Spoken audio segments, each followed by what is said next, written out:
pag-ibig ng Diyos Ama at ang pakikipagkaisa ng Espiritu Santo nawa'y sumayon lahat. Mga kapatid, aminin natin ang ating mga kasalanan upang tayo maging marapat na manang sa banal na pag-ibig. Inaamin ko sa mga pamilya ng Diyos at sa inyo mga kapatid na akong magkasala sa isip, sa salita, sa oras, at sa aking pagkukulot. Kaya sinasama ko sa mahal na Bikira Maria, sa lahat ng mga anghel at mga banal, at sa inyo mga kapatid na ako'y manalangin sa Panginoon ating Diyos. Gawan tayo ng makapangyarihang Diyos, patawarin tayo sa ating mga kasalanan, at patubayan tayo sa buhay na walang hanggan.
ng mga kasalanan ng sanlibutan,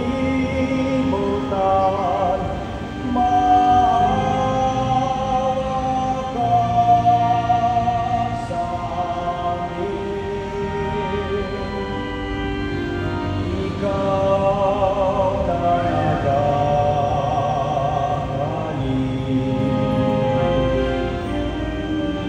ng mga kasalanan ng sanlibutan.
Ama naming makapangyarihan, gawin mo sa masasayang araw na ito ng aming pagdiriwang ng pagkabuhay ni Kristo, kami makaganap ng pagdiriwang lumagas upang ang aming ginugunita ay lagi namin matupad sa Lord sa pamamagitan ni Yesu Kristo, kasama ng Espiritu Santo, magpasawalang hanggan.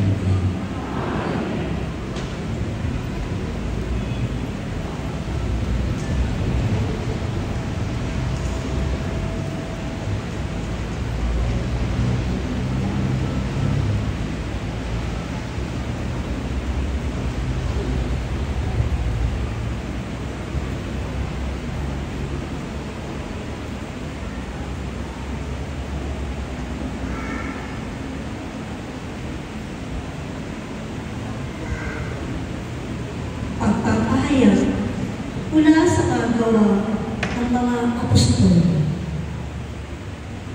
Sinalubong ni Cornelio si Pedro at nagpatinapa sa harapan nito at sumamba. Ngunit sinabi ni Pedro, "Tumindig kayo. Ako'y tao rin tulad ninyo. Ngayong ko lubusang tatanto na walang itinatanggi ang Diyos. Nalulugod siya sa sinumang may takot sa Kanya at gumagawa ng matuwid kahit sa ang bansa." Nagsasalita pa si Pedro na bumaba ang Espiritu Santo sa mga nakikinig ng salita. Namangha ang mga mananampalatayang Hudyo na kasama ni Pedro, sapagkat ang mga ito ay pinagkalooban din ng Espiritu Santo. Santo. Narinig nila ang mga hintil na nagsasalita sa iba't ibang wika at nagpupuri sa Diyos. Kaya't sinabi ni Pedro, tulad natin, sila'y pinagkalooban din ng Espiritu Santo. Sino pa ang makakahanda na binyagan sila sa tubig?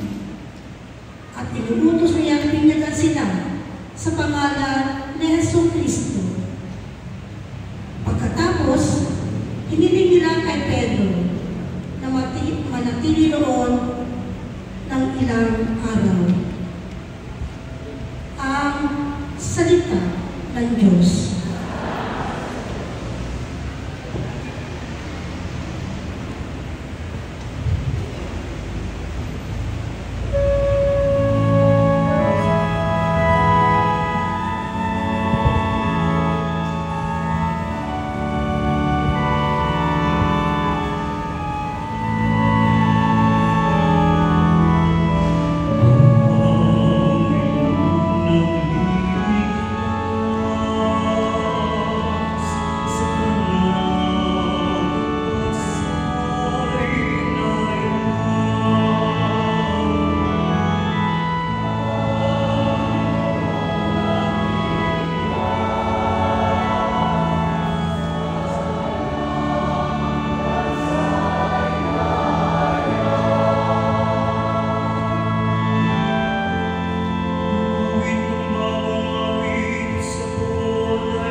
Pagpapahayag mula sa unang sulat ni Apostol San Juan. Mga pinakamamahal, mag-ibigan tayo sapagkat mula sa Diyos ang pag-ibig. Ang bawat umiibig ay anak ng Diyos at kumikilala sa Diyos. Ang hindi umiibig ay hindi kumikilala sa Diyos, sapagkat ang Diyos ay pag-ibig. Inihayag ng Diyos ang kanyang pag-ibig sa atin nang suguin niya ang kanyang bugtong na anak upang magkaroon tayo ng buhay sa pamamagitan niya. Ito ang pag-ibig, hindi sa inibig natin ang Diyos, kundi tayo ang inibig niya at sinugo ang kanyang anak upang maging handog sa ipagkapatawad ng ating mga kasalanan. Ang salita ng Diyos.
Noong panahong iyon, sinabi ni Jesus sa kanyang mga alagad, "Kung paano iniibig ako ng Ama, gayon din naman iniibig ko kayo.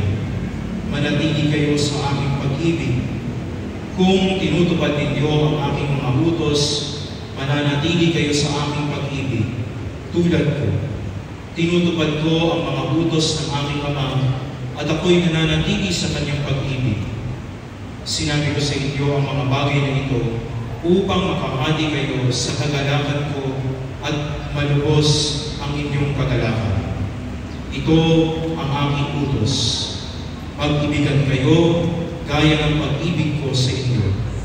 Walang pag-ibig na hihigit pa sa pag-ibig ng isang taong nag-aanay ng kanyang buhay para sa kanyang mga kaibigan. Kayo'y mga kaibigan ko, kung tinutupad ninyo ang mga utos ko. Hindi ko na kayo inaaring alipin, sapagkat hindi alam ng alipin ang ginagawa ng kanyang Panginoon.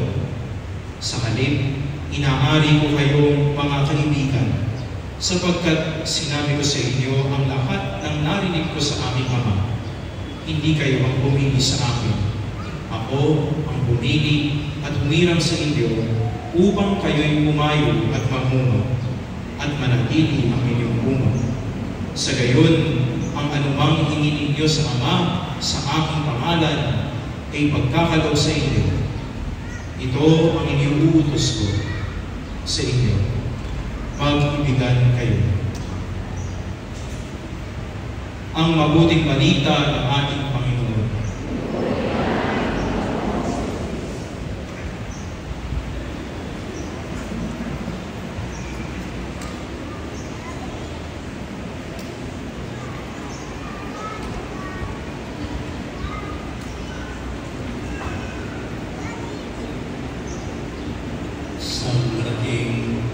Gaganahan po para sa akin na ako'y kapagdiwang kasama ninyo sa araw na ito.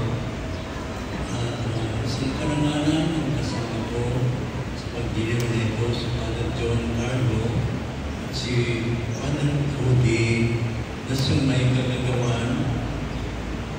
Ang dami ito para tayo may magkasama-sama sa araw na ito. Siyang nagmungkay sa akin at siya rin ang nag-organize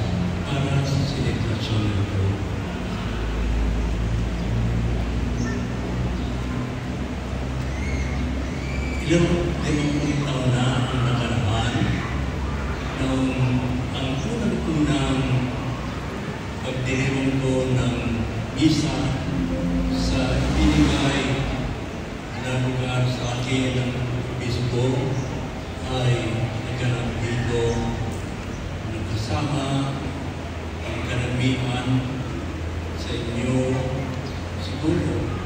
Kundi na lang kayo kasi marami ng tumanaw. At nung araw, ang pagdiriwang natin ay naganap doon sa ilalim ng punong mangga. Doon nangyayari ang lahat ng malaking selebrasyon. At nung araw, nakasalakas ako, pagkasimbang gabi, alas 3 ng madaling araw, umakit na puno ng punong mangga para maglagay ng electrical connections sa system. Hindi matuwa ng maaga kasi makapunan. Kasi kung punan ay sasama ng pugin sa lugar na yun. At ang sitwasyon ng mga magulang ninyo, ng karamihan ninyo ay nakakaawa. Dahil doon ang tingin ng pamahalaan sa mga mahirap doon sa Manila, mga squatter, ay nakakasakit sa mata. Kaya para maganda ang narawan ng bansa sa mga turistang dumarating, ay sinika na alisin ang mga squatter na madadaanan ng mga turista. At kabilang na dito maraming lugar sa Maynila. Hindi inintindi man ang maging buhay ng mga tao. Ang mahalaga ay maalis sila sa lugar na iyon. Nasaksiyan ko ang nangyari dahil ang usapan ng mga tao ay sabi, kailan tayo binagsak ang kabi nila. Kasi nasaksiyan ko ng aking mata yung truck ng basura na nagdadala ng mga squatter sa lugar na ito. Matapos, alisin ang kanilang personal na kagamitan ay tinataas na parang truck, parang basura. Walang pakialam kung magkabali-bali, kung kayo-piyo-piyo yung mga nandun. Maalis pa agad dahil pinapayaran sila ng pagbiyahe. Kaya gano'n ang sitwasyon. Marahil nabanggit ko sa inyo nung araw, kanin na niluluto ay ninanakaw pa. At minsan, may nabisita akong isang tahanan. Ang nakatira ay magluna. Dahil dito, wala kang hanap buhay, kundi magsikap kang buwas sa Maynila. At ang araw, yung dagdadala ng mga tao dito ay isang tren. Pagdating sa San Pedro, 3 bus ang magdadala dito. 3 bus lamang. Kaya mga tao nag-unahan, nagtutalangan para makasakay sa bus papunta rito. At nabisita ko nga yung isang pamilya na magtuna. Sabi ko, paano kayo natutulog yan? Kasi nakita ko ay yung bubong ng kanilang bahay ay plastic at dami ng saging na dinagana ng kahoy. Sabi ko, hindi ba tumutulog dito? Sabi nila, tumutulog po. Yan ang ginagawa ng gabi. Diyan po kami umulan. Diyan po kami nakatalong po sa ilalim ng mesa. Kaya ganoon mga kapatid, ang sitwasyon ng kapanahon iyon, paano mabuhay ang mga tao. Pero, ang nakakatuwa ay sa tulong ng mga madre na masigasig sa kanilang misyon ay nahubog ng mga tao sa pagtutulungan at pagdadamayan. May kukulpa ko sa inyo. Ang isang sangkot dito kayo nandoon sa choir ngayon, Cynthia Ibasco ang pangalan. Malit na bata kayo. Pero ikirin ko ng kanyang anak, ang kanyang nanay. Di isang gabi, matutulog na lamang sila, ay may kumatok. Sabi, ang kanilang, wala silang kinain maghapon. At mula sa umaga, ang binibigay lamang sa kanilang anak ay mainit na tubig.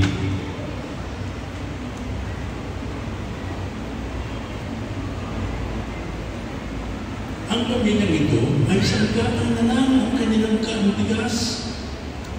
Pero nagdesisyon ang nanay ni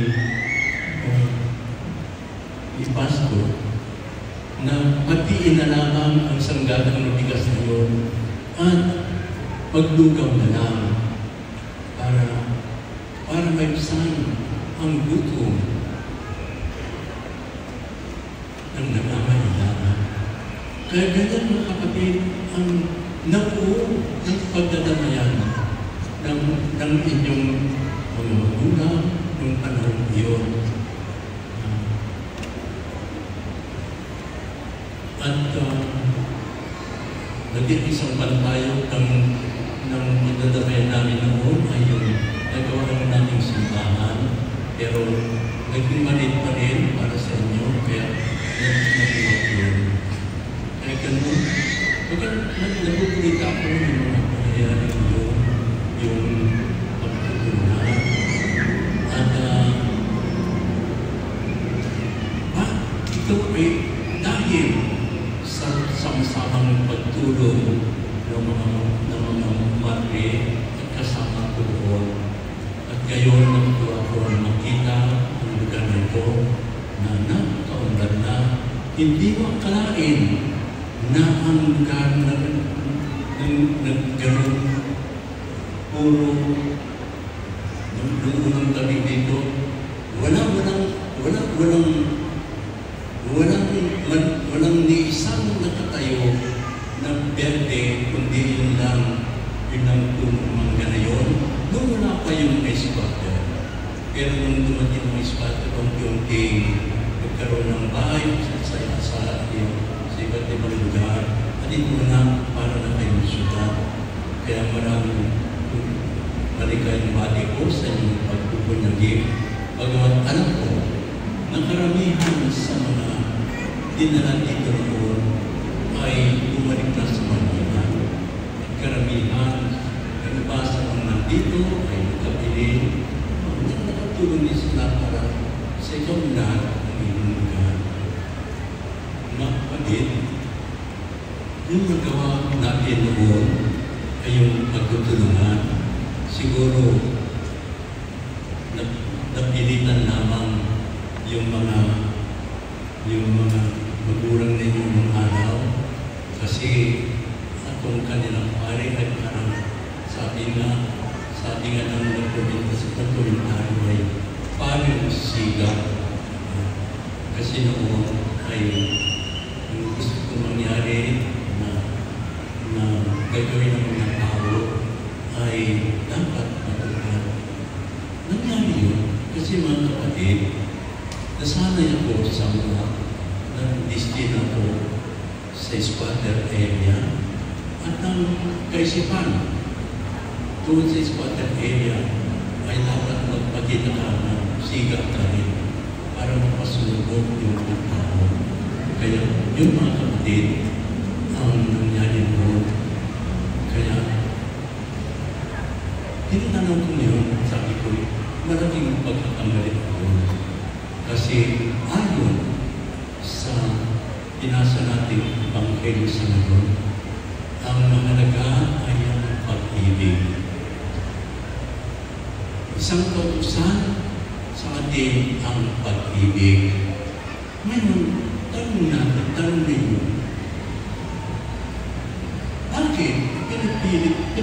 kusang pag-ibig, hindi man natural na tumitibok yun sa puso ng tao ang pag-ibig. Tunay mga kapatid, pero sali-sali ang pagkaunawa natin sa pag-ibig. Yung iba, sabi nila, ay mahal ko ang ating aso, mahal mong ayaw. Iba, ay mahal ko ang ating sapatos, dahil nasisiyang siyang paggamit ng kanyang sapatos. Yung kayong naglilikawan mga binata talaga, hindi na kailangan at pag-aral ng pag-ibig. Kusang tumitibok ito sa pag-ibig ng alam natin. Pero ang pag-ibig na iniutos ng Diyos ay ibang-iba. Ang pag-ibig ay hindi kung ano ang maging pakinabang, kung ano maging bagay na pagod para sa iyo sa pag-ibig na yun. Kundi ang pag-ibig na pinuturo ng Kristo ay ang pag-ibig na ang tinitignan mo ay ang kapakanan ng ibang tao. Kung paano maging ganap ang kanyang buhay, gawin mo yun dahil utos ng Diyos, dahil bawat isa ay utos ng ibig ng Diyos na maging ganap ang kanyang buhay. Ngayon tayo ay kanyang alaga. Kaya ang ibig niyang mangyari sa atin ay bahagi natin ang kanyang malasakit sa kapwa natin. Kaya kung ibig nating matamo yung kapayapaan ay dapat mangyari. Dapat padama mo ang pag-ibig.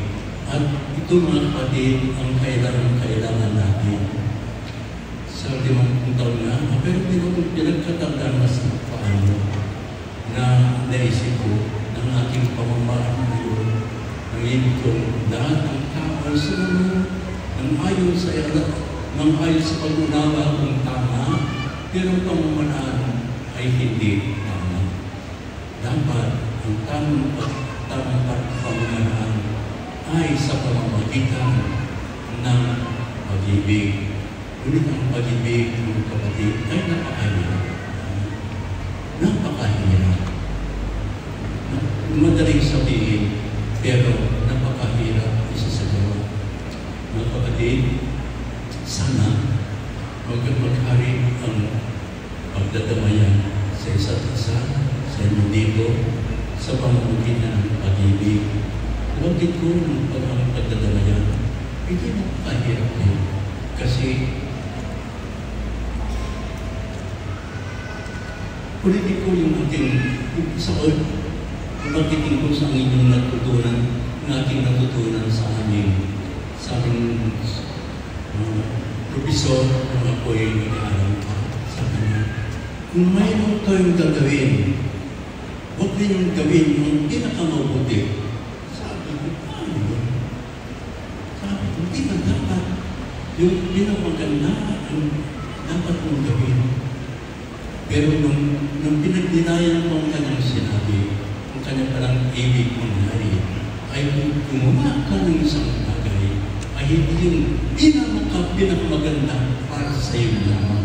Hindi mo sinalangkanan yung pananaw ng iba. Yun ang kanyang ibig sabihin. At yun ang kailangan natin mga kapatid. Kung mayroon tayong magandang balatin sa buhay, na nakaka-apekto sa kapwa natin, isang guni natin sila. Tanungin natin sila. At ganoon din sa samahan. Kung mayroon tayo magandang layunin at nagkaroon tayo ng grupo para magdapat ang layunin doon, dapat mag-ari sa atin ang pag-uunawaan. Oo, lahat tayo ay mayroon kanya-kanyang pananaw, pero tingnan din natin ang pananaw ng iba. Huwag nating ipilit yun. At minsan doon sa bayan namin, religious organization, tumutulong sa simbahan, pero sila ay nag-aaway-aaway. Dahil, yun na, mayroon silang sariling pamamaraan na hindi nagbibigayan. Kaya bahagi ng pag-ibig, mga kapatid, ay ang pagbibigayan. Mayroon magandang bata ko, pero baka mas maganda pa yung gano'n kong isa. At isa lang parang din natin ang magandang bagay para sa kanila. At kuminsan, galit na galit tayo sa ating kapwa dahil sa kanyang ugali, sa kanyang pananaw. Pero mga kapatid, maalala ko ang aking natutunan din sa isang maliit na batang pinandito. Tinanong ko siya, Jing, sabi ko, mabait ang iyong kapatid. Nagulat ko sa kanyang sinabi, Father, ang lahat po ng tao ay mabait. Pinagdinayan ko na tama siya. Dahil ang lahat ng tao may buti ng kabaitan. Lahat ng tao, maging gano'n kasama ang isang tao, mayroong kabaitan sa kanya. Dahil siya'y delikating kawangis ng Diyos. Pero sa paglipas ng panahon siguro, ay yung kabaitan yung ay nasasapahan. Kaya tayo mga kapatid, kapwa din natin sila. Kaya ang mangyari sana ay ang gano'n kasamang isang tao, maging instrumento saan tayo para yung putin ng kabaitan na yun ay lumago at mabago natin ang taong. Sabihin ko sa inyo mga kapatid, kung pinakadakilang santuman ay mayroon din kasaysayan. Lahat tayo may kasalanan, pero sa buhay na ito ay patuloy tayong magsisikap upang mag-ari ang kabutihan, ang kapakanan ng bawat isa sa atin. Maraming salamat po at unulit po. Maraming salamat sa lahat. At tuloy na po tayo. Ipahayag natin ang ating tanong.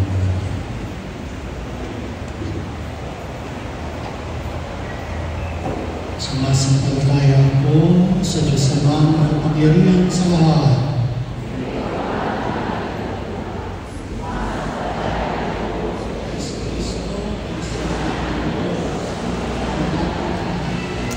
Pagkakao siya ng Espiritu Santo.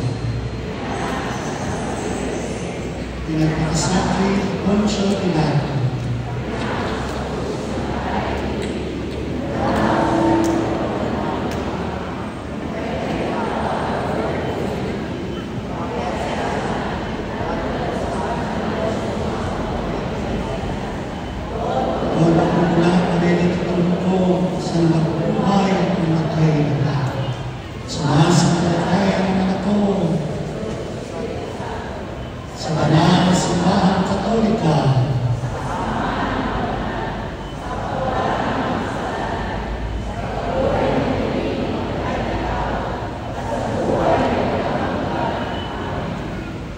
Sabay-sabay tayong lahat sa Oratio Imperata sa harapan sa mainit na panahon. Oratio Imperata, Ama naming makapangyarihan, hawak mo ang aming buhay, pagkilos at pag-ira, taglayang kababalo namin ang aming pagkukulang at pagmamalapis sa kaligtasan ng iyong pinagkatiwala sa amin. Batid namin ang kaganayan nito dahil sa mahabang panahon ng aming kapabayaan at pagkawas namin sa kaligtasan. Nagsusumamo kami na nawa kami ay iyong tulungan. Ipagadya laban sa matinding init ng panahon na aming nararanasan. Ito ay lubos na nakapipinsala sa iba't ibang aspeto ng aming buhay. Kung paano pinabutag mo ang tubig sa nabuhang at nainitang mong bayan doon sa inang. Diligin mo ang tuyo naming lupa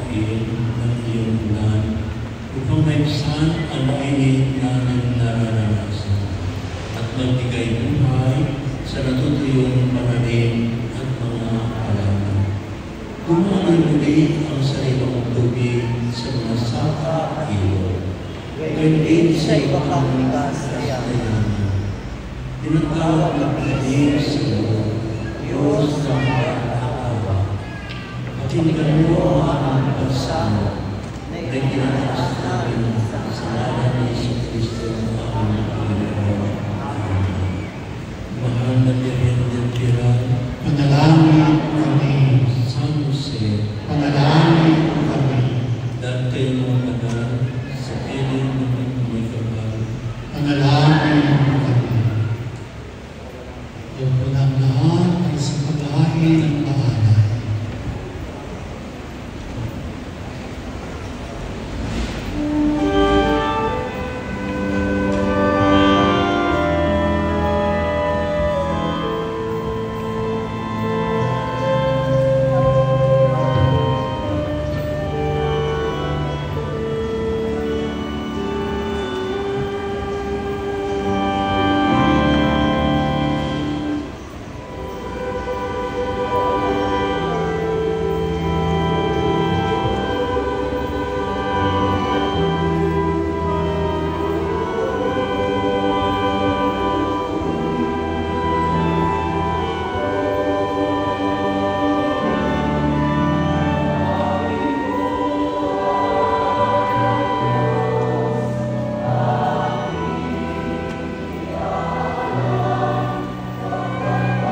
Manalangin kayo mga kapatid upang pagkain natin ay kalugdan ng Diyos sa mga makapangyarihan.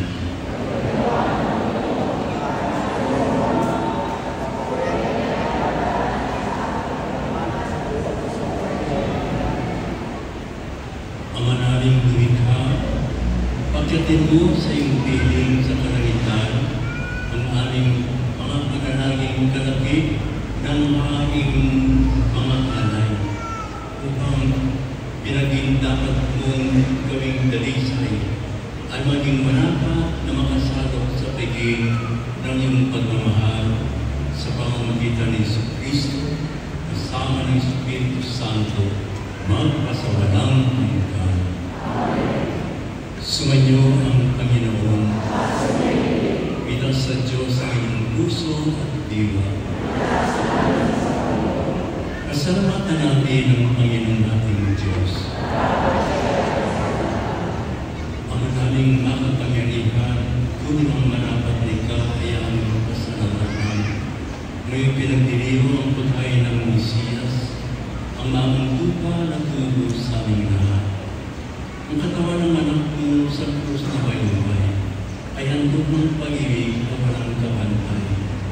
Ito ang pagkain ganap mong kinamigtan. Ito ang nilunggati ng dating pag-aalay. Ang buong sarili ng anak mong si Jesus ay nihain sa iyo upang kami matubos.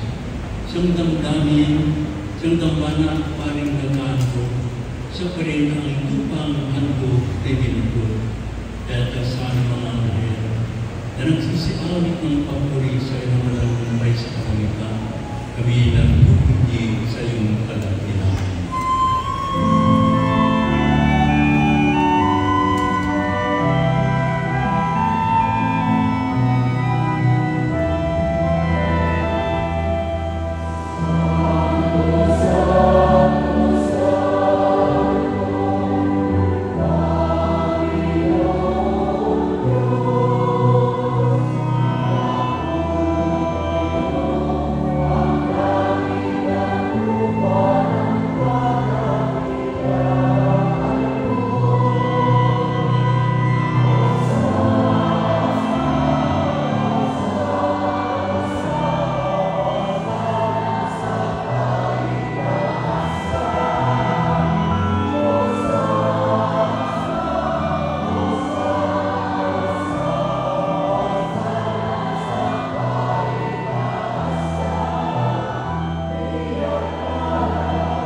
Kami nagpapasalamat dahil kami yung minarapat na tumayo sa harap mo para maglingkod sa iyo.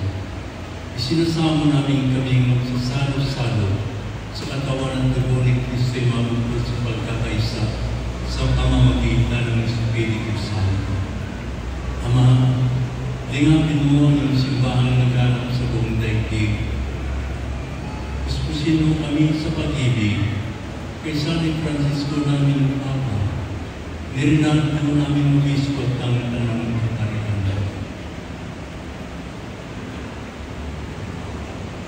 Alalahanin mo rin ang mga kapatid namin namin layo.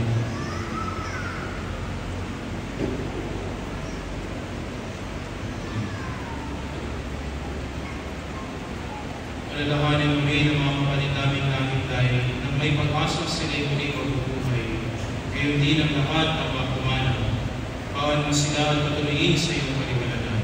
Kawan mo at pagkitapatin kami lahat na makasalo sa iyong buhay na walang wakas. Kaisa ng mga nadir kay Maria, na ina ng Diyos, ni San Jose na kanyang esposo, kaisa ng mga apostol at ng lahat ng mga banal na nabuhay dito sa daigdig ng bago at tugod sa iyo, ay pagdiwang naman namin ang pupuri sa ikararangal mo sa pamamagitan ng iyong anak na aming Panginoong Yesu Cristo. Amen.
kusang tinuro sa atin ang ating Panginoon.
Iligtas sa kasalanan at ilayo sa lahat ng kapahamakan, samantalang ang aming pinananatikan ang dakilang araw ng pagpapahayag ng tagapagligtas naming si Jesucristo.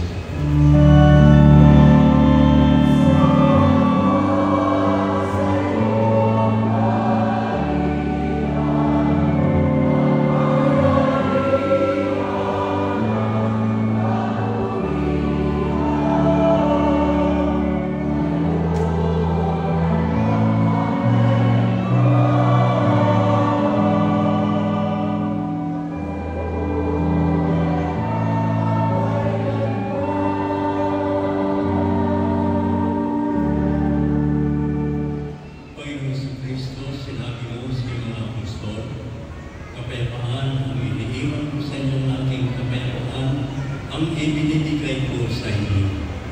Tumayan mo ang aming pananampalataya at huwag ang aming mga nagkakasama. Pagkalooban kami ng kapayapaan at pagkatay sa ayon sa iyong kalooban, kasama ng Espiritu Santo at sa walang hanggan. Ang kapayapaan ng Panginoon ay laging sumainyo. Kapatid, magbigay tayo rin ng kapayapaan sa isa't isa.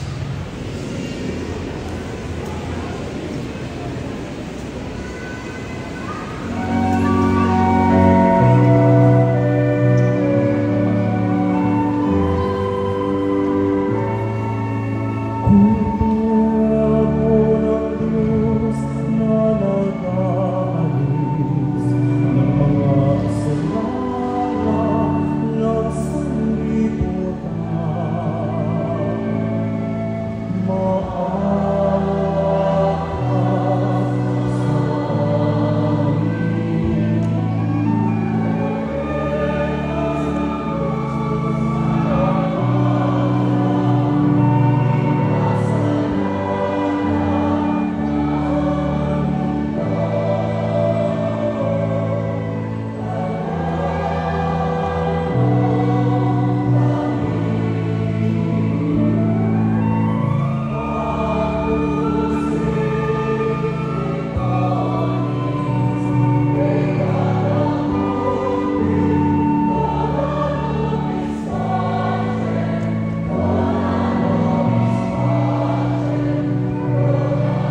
Ito ang poder ng Diyos.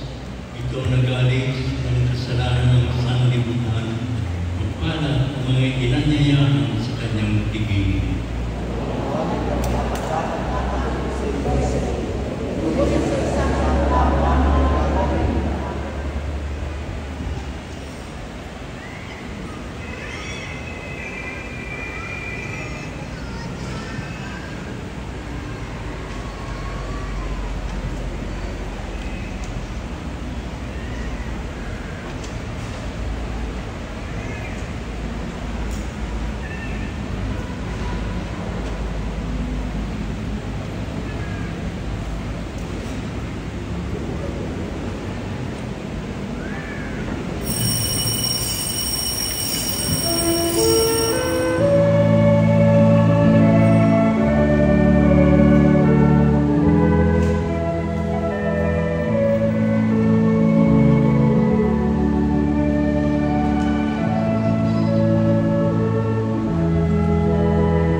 Magsitayan na po ang lahat para sa ang wakas ng panalangin.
Let us pray.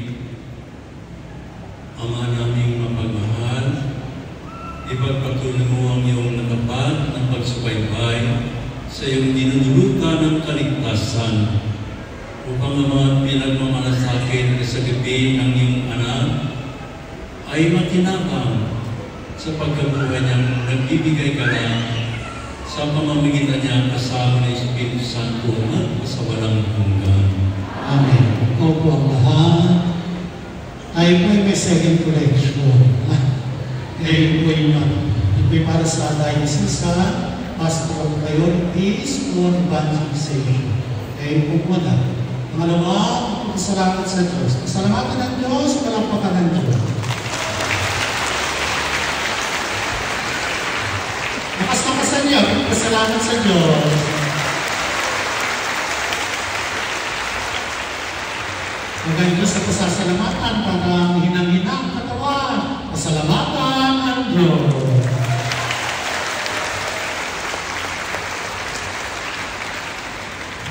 Pagpapasalamat natin sa Diyos. Una sa lahat ay ang biyaya ng bukasyon. 50 taon pagkabari na pinagkaloob niya kay Father Guerrero Clavero. Palakpakan natin ang Diyos. Napakaganda ng pagninilay ni Bishop Reynaldo Evangelista sa pangalan ni Father Guerrero Clavero. Isang sundalo ni Kristo, susi ng pananampalataya para sa tao. Guerrero Clavero. Kaya magpapasalamat sa Diyos.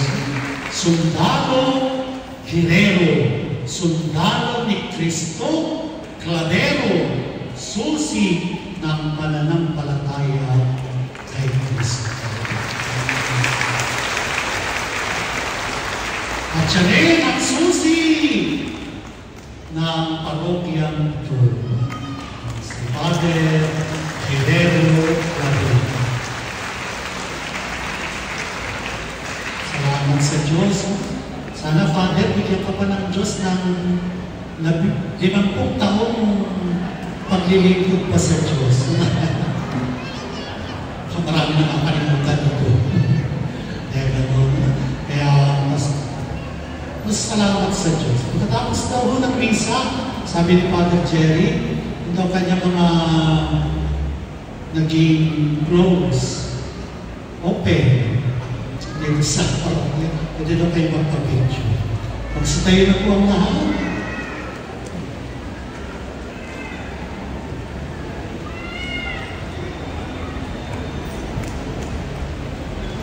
Maraming salamat sa inyong lahat. Unang-una, kay Father Cody,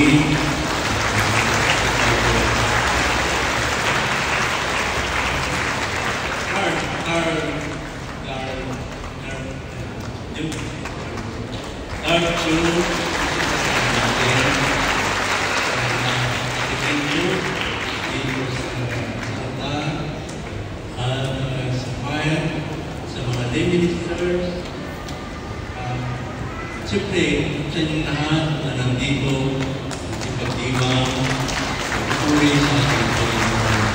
Pagpalain kang lahat ay Panginoon. Sumayo ang Panginoon.